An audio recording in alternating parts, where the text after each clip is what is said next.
What up, like live stream? As you guys may or may not have heard, breaking news: the Lakers have just hired Atlanta Hawks ex-assistant coach Chris Jent. Now, what does this mean for the whole Rasheed Wallace thing? He still may be able to join, but he's no longer going to be lead assistant candidate. That's, I guess, given to Chris Jent, according to Wojnarowski. Um, Man, this is crazy news. All right, we thought Rasheed had it on lock, but it turns out that Darvin Ham has recruited Gent over the past week, to be a member of his lead staff. Gent has a strong history with LeBron James from early Cleveland years. Ham worked with Gent together a season with the Hawks under Mike Budenholzer, and they maintain a strong relationship, according to Woj. So this is huge, man. This is huge, and shout out to Wash Lakers versus Haters. He just sent me a message on Twitter that said new Lakers assistant Chris Gent was instrumental to helping John Collins become a good shooter as he developed into. He went into a non 3-point shooter at Wake Forest and being a 38% career 3-point shooter with the Atlanta Hawks. So this is huge for players like Anthony Davis, obviously, who struggled from beyond the arc last year. Maybe he might be able to work with a THT, help Austin Reeves continue to improve. This is a huge acquisition, guys. We got a shooting specialist as our assistant lead coach. So, Darvin's going to take care of both the X's and O's and the defense, but we needed somebody that could help us with shooting as well. I love it, man. I really love the way things are coming along. Listen, the coaching staff is rounding out really nicely. And if we can still add Rasheed Wallace, maybe not as a lead assistant, but as an assistant, that'll be even better, man. So, yeah, who is Chris Gent? Chris Gent was an assistant coach for the Atlanta Hawks last year. So definitely check that out, man. Go read up on him. He's somebody who, I guess, specializes in shooting. As you can tell, the Hawks have plenty of shooters over there. Kevin Huerter, Trae Young, guys who can space the floor. John Collins. Even, like I said, he's somebody who can help with development and also very good on the offensive end. All right. So, again, this is a huge acquisition. He's one of the top lead assistants in the league as we know it. And like I said, I didn't see this hire coming. There was rumors of, him weighing his options potentially, but we did not know that this was going to be an official signing today. So very happy. And on that note, another positive news, guys. When I got this breaking news, I was just finishing editing my brand new segment called Hot Takes. So definitely go check that out, guys. Just dropped the episode. Episode 1 is about LeBron James potentially staying with the Lakers permanently or not. So go check that out when you guys get a chance, man. Let me know what you guys think. Also, it's an opportunity for you guys to get your hot takes down there. And the reason I came up with this is because I went on my boys' podcast, Onze Life, about 8 months ago, and I predicted the Rams winning the Super Bowl. I predicted the Brooklyn Nets not making the finals when everybody had them as favorites after they traded for James Harden, especially, and all kinds of predictions. I'm like, maybe people didn't watch the whole podcast, man, because they're not giving me my flowers. So I need to start a new web series on both of the channels now. On this one, it's going to be mainly Laker related. Obviously, LeBron James staying with the Lakers or not, that's Laker related. But on my second channel, Primetime TV, go sub to that right now because it's going to be all kinds of controversial topics, man, all kinds of hot takes. And they're going to stay on the record. They're only 4 to 5 minute clips so that people can go back and look and see how wrong we were together or how right some of you guys were in the comment section or whatnot. So it should be fun, man. It's always fun to go back and look at receipts. So that's where the idea stemmed from. But back to the Lakers, guys. We are being plagued with rumors right now. The rumor of the day since yesterday was Bradley Beal. The Lakers potentially looking to trade for a Bradley Beal. And people have been asking me, do we have the packages for a Bradley Beal type? I don't know. Honestly, I don't know. It depends what the Wizards are looking for. People have said, okay, we'll throw in a first round pick. We'll throw in Russell Westbrook, THT, maybe 2 first round picks and get the job done. I'm not sure if that's going to be enough. Maybe they can get a lot more. He's going to be a hot commodity around the league. So I'm not sure if that's enough, man, but I am excited for the offseason kicking off. We're continuing to acquire pieces to the puzzle, potential championship puzzle next season. We're continuing to acquire pieces. Hot takes is fire. Thanks, Laker girl. I'm glad you liked it. Hopefully you guys chime in as well, because if you guys, whether you agree or disagree with me, if you put your own hot take down in the comment section of those videos, I will be plastering the ones that get it correctly, over the next couple of weeks, years, months, however long it takes, all over social media. So you guys will get credit as well. How many more coaches do the Lakers have to fill, Dan? I'm not sure if it's 1 or 2 more. But look, Darvin Ham is working diligently, already working out on obviously free agents, potential draft prospects. I got content coming out for that. These guys are already working diligently, man, and I'm very excited for this coaching staff. Now, again, Chris Jent was a huge hire, and I think they're going to work well off of each other. Now, I do hope we still add Rasheed Wallace, all right, because recently they asked Darvin Ham if he was still adding Rasheed Wallace to the staff, and he said it's a work in progress. So they're working towards a contract or maybe some sort of the agreement or something. Not sure exactly, but when we hear more about that, we definitely we'll talk about it here on the live stream. Beal is my favorite player outside of the Lakers. For reals? Wow. I don't know. Like Beal is very talented, man, but you don't hear like a lot of people are his fans. He's super talented, though. He reminds me a lot of Ray Allen, a lot, especially the younger version who can create and go off the dribble. Then I watched the podcast, especially laughing my ass off roasting the Clippers at the toilet paper of LA. Yeah, hey, listen, man, that was 8 months ago. And yeah, we got some predictions wrong, but most of those were right. If you go back and look at that, crazy. He said, this guy, nah, let's not overreact, man. We still got a ton of roster to fill out, but I do like the positivity. Look, guys, this whole thing is going in the right direction. All right, this whole thing is going in the right direction. For those of you that don't know who Chris Jent is, assistant coach for the Atlanta Hawks. Clearly, the Hawks have shooters. He's credited for helping guys like John Collins help their shooting percentage when they really weren't shooters in college. So it's going to be awesome, man. Listen, I'm excited for the prospect of working with the young guns as well.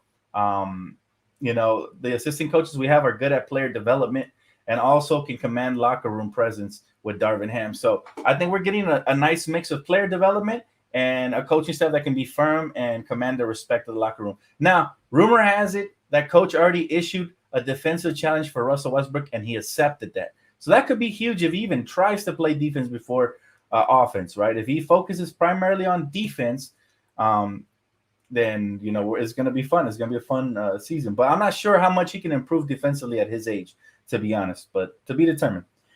I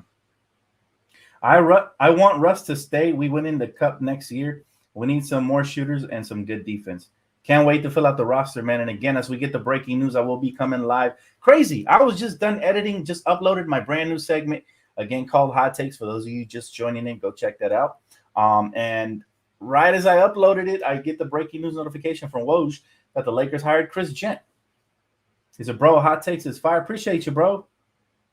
He said, no chance Beal becomes a Laker, LOL, but you never know. Miracles happen.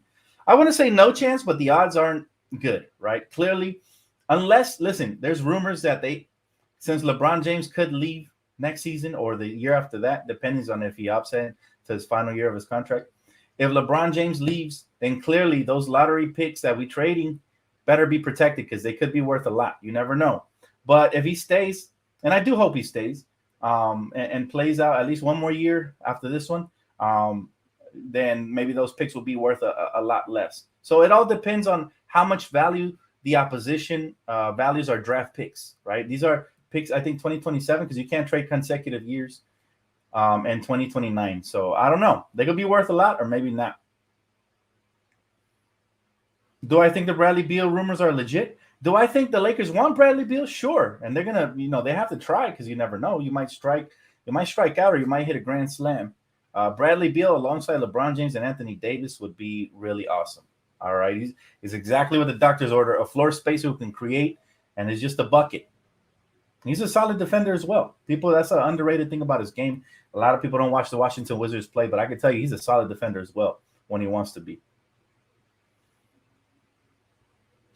He said, hey, Dan, how are you doing, brother? They said they would hire an assistant today. They did, Chris Jent. With head coaching experience, maybe they couldn't find one. Chris Jent's been around. So he might not have head coaching experience, but he's definitely been an assistant. And, they are basically he has a history with LeBron. So you can tell the Lakers are still making LeBron James happy, doing their best to help him compete and contend for a title, which is a good thing. You want to be on the same page as your superstars. Jackie says, Dan, Bozo's on Twitter putting Curry over LeBron and Kobe is making me go nuts. Don't listen to their opinions, Jackie. Listen, I have a top 10 list. I'm eventually going to drop it on a separate video. But But what I want to say is not everybody, just because they have a platform to talk basketball, doesn't mean they should have the credentials, because a lot of people just talk out of their backside.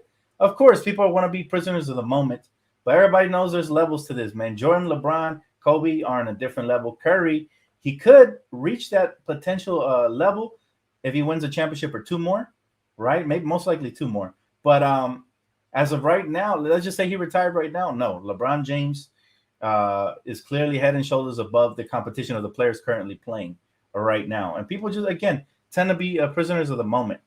And this is coming from a diehard Lakers fan first. I'm not a LeBron homer. So you can rest assured that people with real basketball knowledge know that LeBron James does so many other things that Steph Curry couldn't even dream of. And that's why there's levels to this. Apples to oranges. The comparison is different.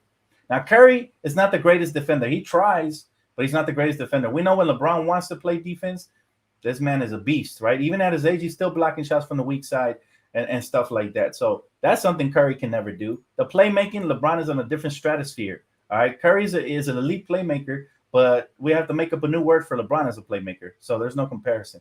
Kobe Bryant was a killer. All right, this was the first killer finals I saw from Curry in his career. So even he said he had to elevate his game to another level to get to this championship. He knew he was going to have to do it. Had he woken up early in his career and become this killer, then maybe we'd be having a different conversation. But right now, Curry has barely entered my top 10. Barely. All right. He's at 9 for me. But I will show you guys my list later, and I'll break it down on a separate video. Jax, appreciate you, man. Thanks for the donation. He said, it feels like the Lakers are going to make moves, Dan. We not staying put. There is a high chance that there is going to be moves. Maybe even Russell Westbrook if we get lucky enough to find the right package. But we have to look for great deals, man. We have to look for bargain free agents, and we have to draft well. I really hope in a couple days we're able to trade up to the draft and get a second-round pick. But I do have a video coming out on that, man. I look forward to breaking down the talent. It should be fun. But look, Lakers are doing the right thing this offseason. I'm excited because this time we didn't wait till all the lead head coaches were taken off the boards, and then we got the scraps like last time, right? Last time we went for Monty Williams. That didn't work out. He ended up picking the Suns.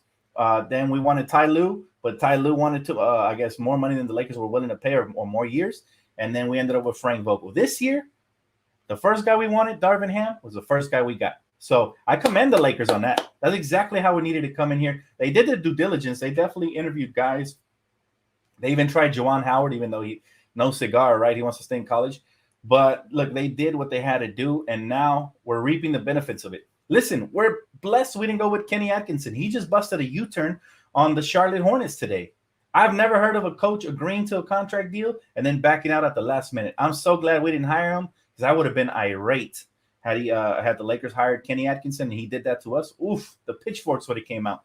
People would have questioned the front office, all kinds of crazy controversy that we don't need. But instead, the Lakers have gone about it the right way. They've even silenced the critics, right? Even some of the critics had to eat some of that humble pie after the Darvin Ham acquisition, right? So you got to love it. You got to love the way this offseason is heading. We still got plenty of work to do, man. And I can't wait to break it all down with you guys for sure. He said, hey, Dan, I'm tuning in just moments ago. Do you love, like, hate the hire of Chris Jent? I like it, man. I won't say love because obviously we want to see the products. We want to see it in action before we can say love. I did love the Darvin Ham acquisition, though. I told you guys him and Mark Jackson were at the top of my list. We ended up getting one of our top list coaches, which is Darvin. So I love that one because I just knew he was a great coach.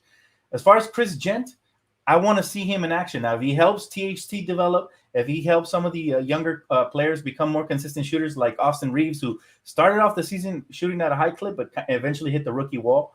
If he can help those guys be more efficient, then they can find more minutes on the court. And as a result, then I will love this hire. But as of right now, I really like it. Good question, by the way. He said, Dan, seems like Westbrook staying was a leverage play.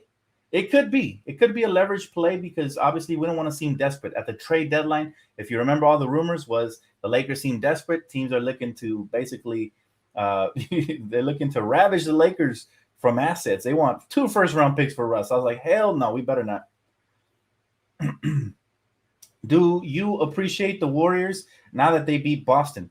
Absolutely. They took care of business, man. But I don't want to talk about the Warriors because I'm not a Warriors fan. congratulations to them. But I'm not even watching the parade. Like, that's not my team. You know what I mean? But yeah, of course, I'm thankful that a Cali team was able to walk into the parquet floor and just take a dump right in the middle of Lucky's face. That was beautiful to watch. Very beautiful to watch. If you don't mind me saying myself. Listen, anytime you're a Laker fan, a real Laker fan, not a player fan, a real Laker fan, been here for 20 plus years, that rivalry is never going to die. Never, ever, ever. People were telling me, Dan, you guys are old. You're worried about the 80s. Bro, y'all act like we don't play them two times in the last 12 years. Like, we faced them. That rivalry is never going away. So, of course, I'm excited, man. I'm stoked. But now it's time to shift my focus into the real California team, the Lakers, man. And I'm excited for us to face the Warriors and eventually, hopefully, knock them out. Because, listen, the West is not getting easier. All right, you got the Mavericks. They just traded for Christian Wood, so they got tougher. You got the Warriors, the defending champs now. You're gonna the Suns. They're always gonna be pretenders, but they have good wings and they're tough to beat. But we can still beat them. You got the stinkers, right? The LA stinkers that nobody claims, but all of a sudden, ESPN and Stephen A. Or should I say Screaming A. Smith is proclaiming them to be the championship favorites every year that Kawhi Leonard plays for the Clippers. They proclaim them to be the championship favorites, even though they've never done anything. I don't understand it, but this is why I created the segment called Hot Takes, and we'll definitely be dropping Lakers content on here. Again, subscribe to my second channel, Primetime TV. If you don't find it on there, type in DTLF and then Primetime TV. It should pop up. But I'm excited, guys, because I would definitely want to give you guys my predictions and my hot takes and all that good stuff. And at the end of the year, we'll come back and review it and see how many of those were right and wrong. Lakers are the best in the West. We could be, but we got our work cut out for us. Let's be realistic. There's a lot of work to do, man. We can't claim victory just yet, even though it's looking good right now. But yeah, LeBron looks motivated. People have been criticizing AD. I hope he's motivated. And the role players, we got to fill those out nicely, hopefully. Angel said, I hate it when people say stop bringing up the old championships like it's not what the teams play for. LOL. Facts. History isn't going anywhere. No matter, they don't like it because they don't have much history. Usually the teams that say stop bringing up the old stuff, they don't like it because either they don't have enough history or they're just jealous. But I'm never going to stop bringing up some of the greatest memories of my life ever, right? You can't just throw away memories. He said Curry can win 5 more chips and 5 more finals MVPs and won't even scratch the surface of Bron and Kobe's legacy, but he is definitely a top 10 for me. Number 10, God bless, bro. Now, I don't agree with that. If this man won 5 more finals MVPs and 5 more championships, then he'll for sure surpass a lot of people. That's all I'm going to say about that. So let's not wish such evil, vile things on the future, right? Let's not do that because, yeah, the last thing we want to see is Curry win any more championships or anybody not named the Lakers, right? But, yeah, no, that would be insane if he won 5 more. Oh, my goodness. Then now you really have to put him up as a GOAT if that happens, especially if he leads those championships. But that's not going to happen. At all. The Lakers are the biggest team in the NBA. Bro, ESPN and Fox be eating because of the Lakers. That's facts. And this is why I'm bringing you guys new segments of more realistic predictions because those people make outlandish, crazy, out of this world predictions and get away with murder. I want to be held accountable. When I'm right, I want to give me my flowers. And when I'm wrong, call me out. That's cool, man. I got thick skin. It'll be fun. And also, some of you guys in the comment section, it'll be fun to look back at your comments over time and see how close you were and how accurate you were to those predictions. Hey, what's up, T? Good to see you. She said, by the way, hello. Do you think the Lakers are looking to get Kai Soto? I have no clue, brother. I get asked that question a lot. I know he's a fan favorite, but from what I've seen, from what I scouted him, he still looks raw. I'm not sure he's NBA ready right now. Could be wrong. But it'll be interesting to see where he falls if he even gets drafted. If he doesn't get drafted, then maybe the Lakers could bring him on a 2-way contract. You never know. Or maybe at least a G League invitation. But it's going to be fun to see how many of those players slip out of the draft. Again, the Lakers, there's been already rumors of players missing draft workouts to hopefully either get drafted late by the Lakers or go undrafted to our training camp. So we have created a nice little landing spot for these players now, ever since they've seen the success of previous successors, right? Mr. Moore, what's up, bro? He said, it's been a while. I love what the Lakers are doing so far. Let's hope they keep a good train rolling. and on the tracks. Yes, sir. Love the positivity. What's up, brother? Good to see you. Look, man, if they keep this up and we get the right players that fit what the coaching staff is trying to do as well, then there will be no excuses for us this year. Also, I'm going to need AD to come out here and destroy in the paint this season. I need him to play like I need coach to use him the way they used Giannis in Milwaukee, inside and out first, right? We want him to play inside close to the bucket, bang down low, even though, of course, he's been injury prone. Hopefully he can stay healthy. And then, once he gets his buckets, 10, 15 feet from the – I'm sorry, 10 to 12 feet from the basket should be the furthest he goes, and then just shoot open threes when he's wide open. I don't want him settling for crazy shots, right? But if he has it going, then I'm not going to be upset. I'm not going to be upset at all. Ozzy said, thoughts on Ham's comments on the plan for Russell Westbrook? Well, he plans to use him as a defensive specialist first. He plans to use him off ball at times, and sometimes he plans to. He plans to have him bring the ball up the court. So he wants Russell Westbrook to basically be the Lamar Odom of the Lakers. And what I mean by that is Lamar Odom did a little bit of everything, focused on defense, playmaking, taking care of the basketball, and at times he would be a scorer. Will he buy into that? Apparently, he bought into. He accepted the challenge, but it's easier said than done. So I'm a firm believer of I have to see it to believe it, and I would love to see what Russell Westbrook does this season early on. If not, I do agree that he could be moved at some point. He said, "Well, Stephen A. was the only one who said the Warriors could win it all this year. Wish he was wrong. At least they stopped the Celtics for number 18. He wasn't the only one." Gemini, he wasn't the only one, man. When I went on my boy Anze Live podcast, shout out to him, go sub to him. I think I believe I didn't rewatch the whole clip because it's like 40 minutes long, but I believe I predicted the Warriors would be up there, and there were dangers with Clay coming back and all the youth they had. So, Stephen A. wasn't the only one, but yes, he got that one right. But the ones he gets wrong, he tends to glaze over those and not look back at them. So, hopefully, the media can start owning up to their mistakes. It's okay to be wrong, man. Nobody could be wrong, right 100% of the time. So it's okay. That's one thing I'm trying to teach the youth. Is like, you don't always have to be right, man. It's all right to learn from your mistakes. And sometimes you can read the tea leaves and future moves and stuff like that. And sometimes unpredictable stuff happen, like Boston making it to the finals. I did not think Boston would make it to the finals. I had either Miami or Milwaukee. But yeah, they did that. So, and they took out both of the teams I had in the finals. So I was wrong on that one, but it could have been either way because both of those were game sevens and injuries played a part. So it's fun, man. It's fun to make predictions. So please check out my latest episode, Hot Takes. He said, we need NBA ready players. No Kai Soto. We need a Keon Ellis. I like him. Dominic Barlow and Josh Minot. He said, Bryce McGowens.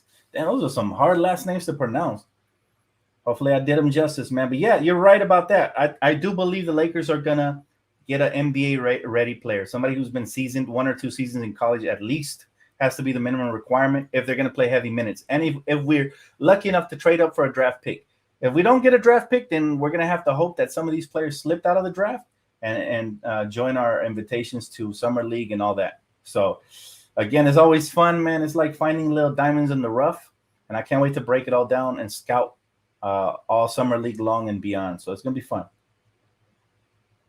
Yeah, this year I was wrong about the Bucks and the Heat advancing to the finals. It's all good, though. Listen, we weren't off by a lot. Those 2 teams that we picked to get to the finals in the East could have easily got to the East had they been healthy, to be honest with you. But that's the beautiful thing about basketball is that you can predict all you want, but at the end of the day, they have to play it. It's all between the lines, and injuries do factor into it. That's the only thing I don't like. But it's always fun making those predictions, whether you're right or wrong, and then going back and looking at it and seeing how on point you were. I shock myself sometimes. I've been on point. I predicted the Rams winning the Super Bowl before the season even started last year as well. It's on that podcast as well, so go check that out. Any chance at Eric Gordon? Depends. If they want a first-round pick and they're basically stubborn about that, then no. That's a high price to pay for a veteran that may or not stay healthy all season long and can still give you something. But yeah, that's too much. First round picks, man. You saw what the Rockets got for Christian Wood. They got a first round pick. So that tells you how expensive first round picks are. They can fetch you a really good player like Christian Wood. So I wouldn't do it for an Eric Gordon type player. I would give him a second round pick for it, or a player, a role player for it. But yeah, not for a first round pick, Ozzy. But that's a good question, bro. He said, I hope you're doing well, Dan. I am, bro. Thanks for asking. He said, Dan, as for me, I'm still recovering from watching Jurassic World Dominion. I can't believe I'm saying this, but it's the worst than the last Jurassic World film and Morbius. Damn, is that bad? Some people actually liked it, man. So I guess it's debatable, but you're right. The first trilogy, the OG trilogy, is my favorite. These new Jurassic World movies, I'm not a big fan of, but hey, I'll probably watch it when it comes out for stream. But people have been recommending Maverick, right? Top Gun Maverick. So I do have to go check that one out. Like, I didn't have high expectations for that movie. Sometimes, when they come back with an old movie, they don't do it justice. But apparently this one exceeded expectations. So, yep, I'm going to go check that one out. He said, hey, Dan, any chance we pick up Shaquille's kid in the draft? There's a slim chance of that. Obviously, he's very raw as well, and he didn't have the best collegiate career. So he seems like a project, almost like an Isaac Bonga type, right?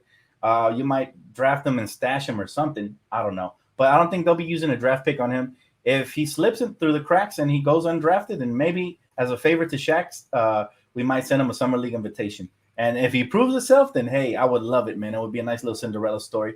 But listen, Lakers are looking for proven players. I would love that kid out of UCLA, Johnny Juzang. I mean, there's plenty of kids, but again, I don't want to give away too much because either tomorrow or the day after, I'm dropping that, underrated prospect video, and I can't wait to break it all down, guys.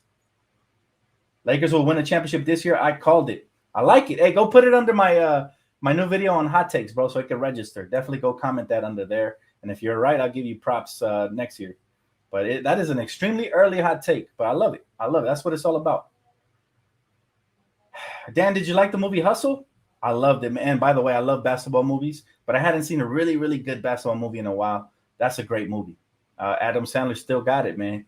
And he transitioned beautifully from comedy to drama, and he's killing it in that role. His last two movies, Uncut Gems was great as well. I mean, this dude was amazing in Uncut Gems. And then in this one, he killed the role again, man. And it's a good, heartfelt movie. So, yeah, definitely go watch it. If you haven't seen it, man, I loved it. And I thought Anthony Edwards was the Ant-Man, man. He's already one of my favorite young players in the league. And he was actually a good actor, which is surprising because most of the NBA players in this movie were good actors, including the main actor, Hernan Gomez, who killed his role as well. But, yeah, usually NBA players don't act very well, but they killed this role. They killed the movie. Hey, what's up, Dan? Do you think Sharif O'Neal will get drafted? If so, do you see him going? Where do you see him going? I don't think he will get drafted unless somebody reaches for him because they see potential. But I think he's going to go undrafted and he will join somebody's summer league team, and hopefully from there on he makes an impression because it's going to be really hard. Otherwise, he might have to take the long road, which is the G League and all that. But I'm rooting for the kid and I wish him the best. I really do. 81K Podcast says, I want to see the New Orleans Pelicans AD play this season the way he did in New Orleans. Yes, sir. Hey, I think it could happen. I think the right coaching staff and the right training staff, if he stays healthy, he can reach that elite level of play. Now, people act like he's not a dominant player when he's healthy. We don't win that championship in the bubble without him, period, right? Bubble AD was different, man. And so, yeah, if he stays healthy, I do think he's going to go up. He's going to go back to that level of play. I wish I could retire trucking and be a Lakers bus driver. That would be cool, man. And you never know, bro. You never know. That would be insane. Imagine. I wonder how much they get paid, though. Or even the bag boy, the person that sets up their bags and all that. And they get to watch the games on the sidelines. Like, that would be a cool job. I'd be the water boy. I don't anything to get closer to the Lakers. That would be fire, man. What you giving up for Sexton? Colin Sexton, young bull, is great. I like his defense intensity. I like the way he attacks the rim. I'll never forget that game when he took on all three Brooklyn Nets, Kyrie, James Harden, and KD, and gave them the business. I think he dropped like 40, or was it 50? Me and my boys were watching it live, and we were just going crazy, man. It was fun to watch. Yeah, I'm a Colin Sexton fan. I would give up Russell Westbrook THT and a first-round pick for the young bull. I would do it, but the first round pick I'm giving up has to be top 5 protected. All right, that's the only way I'm giving up that first round pick for a young bull. But if they want that, heck yeah, man. What are you guys giving up for? That's a good question, by the way, Ozzy. What are you guys giving up for Colin Sexton? Or do you guys even like him? He said, hey, Dan, thanks for being our voice, especially during the difficult times, our Lakers, and despite those terrible takes from Skip, Stephen A. Smith, etc. Now, those guys have had good takes as well and bad takes, but yeah, listen, when they're wrong about it, it's good to acknowledge it and just, that way people will respect you that much more. We can't sit up here and act like we're always correct with the takes, but I appreciate you, bro. He said, I wish I could work for the Lakers. Me too, brother. Me too. Trust. That's the dream. Oladipo is washed. I'd take a flyer on him if he takes a pay cut. If he wants to take a veteran's minimum, hell yeah, I'll bring him on.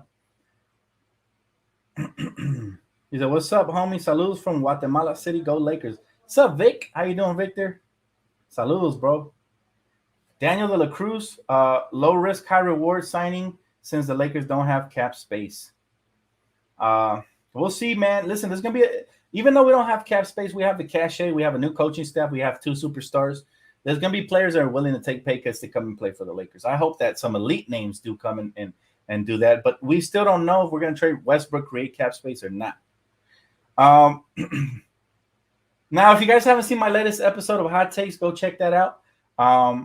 Listen, if LeBron James does leave the Lakers, all right, no matter what you predict, if LeBron James leaves the Lakers are gonna have options. All right, we like next season next summer we would have $80 million in cap space between Russell Westbrook's expiring contract and LeBron James potentially leaving us. That's a lot of money, and then you still have Anthony Davis in place. So for the people that don't believe we have a bright future, listen. If Austin Reeves continues to develop, THC continues to develop, we re-sign Malik Monk, and we get some nice young prospects from this year's draft, whether it's undrafted or whatever, the Lakers will have a bright future, and we still have plenty of draft picks. People act like we don't have draft picks. Listen, we have next year's draft pick for sure. We most likely don't have 2024, 2025, but after that, we have all our draft picks. So, I still believe the Lakers always have a bright future, always. Mainly for the market, but especially because we're always going to be a primary landing destination. Dan, did you hear about Bradley Beal? He said he made his decision, Dan. Bradley Beal, man. Listen, Bradley Beal, it seems like an extremely hard get for our Lakers. But if he joins us, man, that would be – if we somehow trade for him, man, I don't know. I don't know what to tell you, man. I will go crazy on this here live stream. Like, y'all see me when I get really excited. It's a different level, man. I get really petty, too. All the haters come talking smack, and I start backhanding them, man. It's fun. What's your favorite scene in Doctor Strange 2? Ooh, I'm not sure I want to spoil that for people, but I love that movie. That was a great movie, underrated. I didn't go into the theaters expecting much from it, and wow, I might say something controversial here. I think I like that movie better than Homecoming. Yeah, even though I loved Homecoming, but Doctor Strange was dark. My favorite thing about that movie is that it felt like a darker version of Harry Potter. Like, that was dope. Yeah, that's all I'm gonna say. I don't want to spoil it for nobody. But yeah, I felt like I was watching like a dark Harry Potter, like a rated R version almost. You said too many stars in one squad. We need role players. But yeah, I agree. I would love it if we acquired the right pieces, but you can never say no to somebody like Zach LaVine or Bradley Beal or even a Kyrie Irving, because the role players will definitely take pay cuts to join a team like that because they want to win championships. Nowadays, there's a lot of title ring chasing veterans out there. So, yeah. He said Howard is not bad. He's a dog. He makes young centers work. They get hurt with that elbow. We're talking about Dwight. Yeah, I'd bring him back if he wants to come back. Sure. Can't defend, but in limited minutes, man, he can be a third string center if we need him to be. So, there's always going to be room for guys who could play 10 to 15 minutes a game, 20 max. He said Howard can't shoot. So we don't need everybody to be a shooter. Remember, we're running a new offense this year, so I look forward to it. But yeah, listen, I don't think Bradley Beal is in the realm of possibility as of right now. Now, things can change, and keep a close eye on the report. Let's see what goes on with that situation. But look, guys, it's going to be a fun summer. We hiring the right coaches. We're doing the right things, guys. And what the Lakers do from this point on is gonna get really intriguing, and I'll be here to break it all down for you guys. But that's gonna wrap it up for me, guys. I'm tired. I just got done editing the other video. Go check it out, man. Hot Takes, brand new series. It's gonna be mainly on my second channel though, so subscribe to that. Shout out to my sponsor, Prize Picks, and I will see you guys here if anything else breaks, man. I love the assistant coach hire for today, and let me know what you guys think of the new series. But I'll catch you guys on the next one. All right, don't forget to smash the like button and subscribe if you already haven't, and have a great rest of